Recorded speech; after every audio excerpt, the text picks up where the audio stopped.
士可杀不可辱. That is old idioms in Chinese.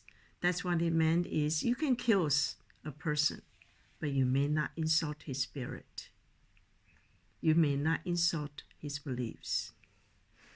I'm very, very sad and very angry when I watched the BBC broadcast on TikTok today, where they again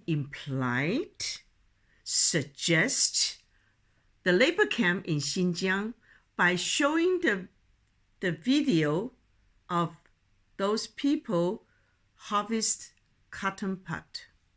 And they accuse them as labor in the forced labor camp.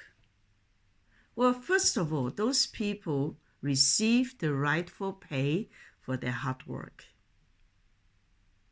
If you said those people who receive payment for their hard work are forced laborers, then you're going to help me to understand how many are there in America. In the Orange County, for example. How many are there in the other part of agriculture's development countries in the world? You're going to help me to understand what was the reason why the Indian farmers protest hotly recently in India. You're going to help me to understand, have you ever seen a place was able to grow GDP from $166 per person in 1952 to 47,000 GDP in 2018 in Xinjiang? You're going to help me to understand. You're going to give me evidence to convince me that any place in the world where you West accuse violent human rights was able to reach such tremendous economic and prosperity growth in the region than Xinjiang. We normally don't like to argue, but it does not mean we will continue tolerate false accusations because we are not perfect. I'm a Chinese. I was born in Taiwan. I would definitely not say China is perfect. No, it's far from perfect. They know it. I know it. Every Chinese knows that. But we are doing hard to make the system better.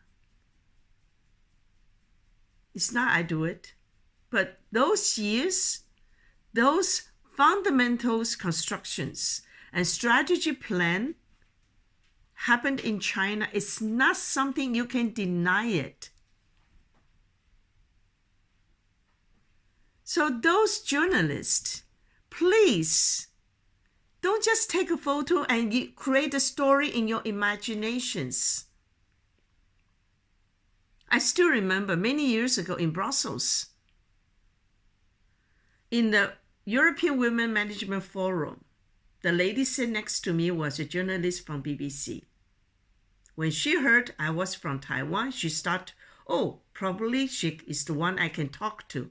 So she started to criticize one-child policy in China.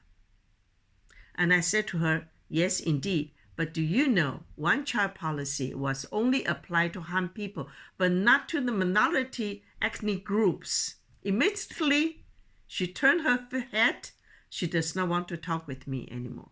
Why? Because I did not follow her political agenda to accuse China based on one-child policy.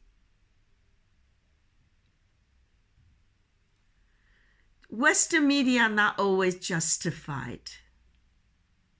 They make a lot of report based on their personal agenda or brainwash the propagandas. When they accuse China, release a lot of propaganda, but they forgot one thing. They are doing the same for their government just to get attractions. That's a scandal.